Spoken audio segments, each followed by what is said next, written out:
الحمدللہ وحدہ والصلاة والسلام علی من لا نبی بعد اما بعد۔ ناظرین کرام، انسان کی جب وفات ہو جائے تو اس کی تجہیز و تکفین اور تدفین میں جلدی کرنا چاہیے اور غیر ضروری تاخیر نہیں کرنی چاہیے،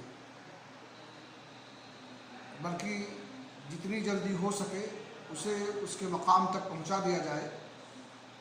صحیح بخاری شریف کی حدیث ہے، رسول اکرم صلی اللہ علیہ وسلم نے فرمایا: اسرعوا بالجنازہ فإن تک صالحۃ فخیر تقدمونها الیہ وإن تک سوا ذلک فشر تدعونہ عن رقابکم، کہ جنازہ کے لے جانے میں جلدی کرو، اس لیے کہ اگر وہ نیک ہے تو بھلائی ہے جس کو تم آگے بڑھاؤ گے، اور اگر وہ اس کے برعکس ہے یعنی برا ہے تو اسے تم اپنی گردنوں سے جلدی اتار دو گے۔ اس حدیث سے معلوم ہوا کہ میت کی تدفین میں جلدی کرنا چاہیے اور تاخیر نہیں کرنا چاہیے۔